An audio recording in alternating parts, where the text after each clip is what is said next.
For hundreds of thousands of years, humans were the ultimate survivalists. We chased massive, thunderous herds of mammoths across frozen tundras, and we scavenged for wild berries in dense, unforgiving jungles.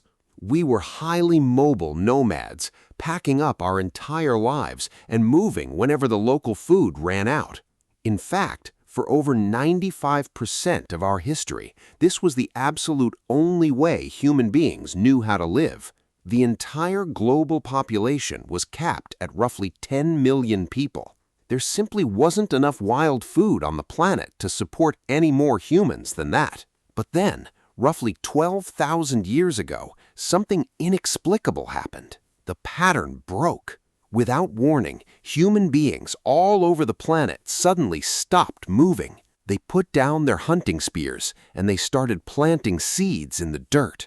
This was the birth of agriculture, widely known today as the Neolithic Revolution. Now, on the surface, farming sounds like a pretty obvious idea. You plant a seed, wait a bit, and boom, you have a reliable source of food. But the bizarre part of this story isn't that we eventually figured it out. The bizarre part is how and when we figured it out. Because human populations at this time were scattered across the vast expanses of the globe. They were completely isolated from one another by oceans, deserts, and mountain ranges. A tribe in the Middle East had absolutely zero contact with a tribe in the Andes Mountains of South America. There was no ancient internet, no telephone, and no international trade routes. Yet, almost as if an invisible planetary alarm clock suddenly went off, cultures from Mexico to China to Mesopotamia all invented farming at the exact same time. In the Middle East, in a region known as the Fertile Crescent, they began cultivating wheat and barley. Over in the Zagros Mountains of modern-day Iran, people spontaneously started domesticating sheep and goats. Meanwhile, on the other side of the planet, populations in China suddenly began planting massive rice paddies. And in Central America, tribes started aggressively genetically modifying a wild weed into what we now know as corn. They all did this independently, simultaneously, and with entirely different native crops. This strange global historical synchronicity has confused archaeologists for over a century, and naturally, whenever mainstream science is confused, the conspiracy theories start rolling in. The most famous of these is the ancient astronaut theory, made popular by late-night television. Proponents of this idea point out that the jump from foraging to farming was simply too massive to be a mere coincidence. Proponents argue that extraterrestrial beings, often referred to as the Anunnaki, visited Earth and essentially handed humanity the blueprints for advanced civilization. Conspiracy theorists point to ancient Sumerian clay tablets. These tablets describe sky gods descending from the heavens to teach humans how to plow the land and dig irrigation canals. The alien theorists also love to bring up the mysterious origins of corn or maize. Unlike wheat or barley, modern corn cannot survive or reproduce in the wild without direct human intervention.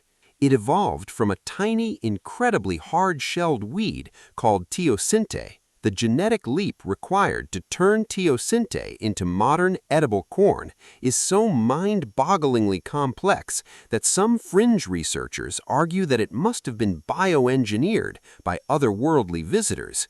If aliens aren't your style, there is another massive conspiracy theory, the lost civilization. Popularized by writers like Hancock, this theory suggests that a highly advanced global civilization existed long before the Ice Age. Suddenly, around 12,800 years ago, a massive cataclysm like a comet impact wiped them off the map. Supposedly, this event caused rapid sea level rises, creating the Great Flood myths found in nearly every ancient culture worldwide. According to this theory, the few surviving members of this advanced race traveled the globe on ships, acting as wise ambassadors to primitive hunter-gatherer tribes and teaching them the forgotten arts of agriculture and masonry to restart humanity. They point to the megalithic site of Gobekli Tepe in Turkey, built right around this time as proof of a sudden transfer of advanced knowledge. It makes for an incredible cinematic movie plot. But the actual scientific truth is arguably even more fascinating than aliens or lost continents. To understand the real reason humans suddenly started farming, we have to look closely at the Earth's climate. For over 100,000 years, Earth was stuck in the Pleistocene epoch. This was a brutal, unforgiving ice age characterized by extreme, violent climate instability. Global temperatures would swing up and down by as much as 24 degrees Fahrenheit in just a few decades.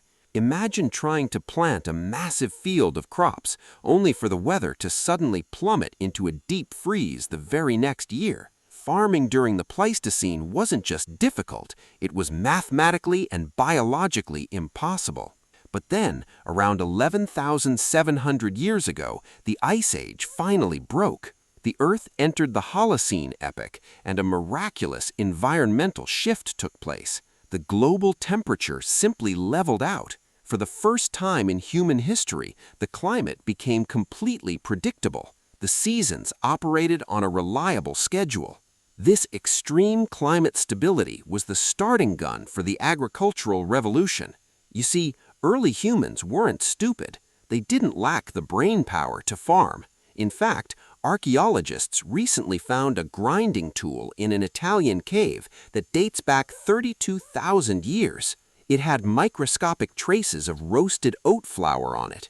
This proves that long before the Ice Age ended, humans were already experimenting with processing grains.